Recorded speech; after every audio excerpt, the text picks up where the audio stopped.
Hello friends welcome to my channel. आज के आमी बानाबो लाई पातार भर्ता। এইভাবে লাই পাতার ভর্তা বানিয়ে গরম গরম ভাতের সাথে খেয়ে দেখবেন ভালো লাগে। তাহলে চলুন দেখি নিই কীভাবে আজ আমি এই লাই পাতার ভর্তাটা বানাবো।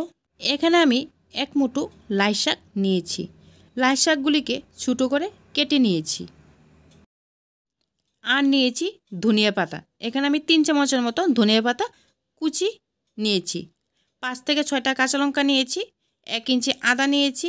8 থেকে 10 টুকরো রসুন নিয়েছি। ঝালটা আপনারা আপনাদের পছন্দ মতো দিয়ে দেবেন।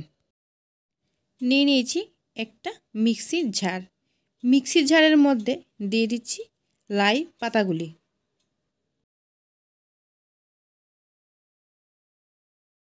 মিক্সির ঝাড়ের মধ্যে লাই পাতাগুলি দিয়ে দিয়েছি। এবার দিয়ে দিচ্ছি আদা কুচি, রসুন কুচি, কাঁচা লঙ্কাগুলি, দিয়ে দিচ্ছি ধনিয়া পাতা কুচি,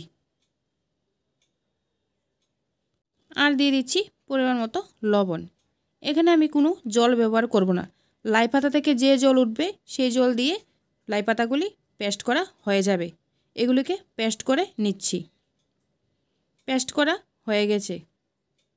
একটা বাটিতে ঢেলে নিচ্ছি।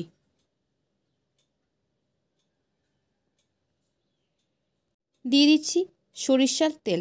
এখানে আমি 3 চামচের মতো সরিষার তেল দিয়েছি। সরিষার তেলের সাথে এই লাই পাতার ভর্তাটাকে নেড়ে চেড়ে মিশিয়ে নিলে আমার এই লাই পাতার ভর্তা বানানো সম্পূর্ণ রেডি। আমার রান্না যদি আপনাদের ভালো লেগে থাকে তাহলে লাইক, শেয়ার, সাবস্ক্রাইব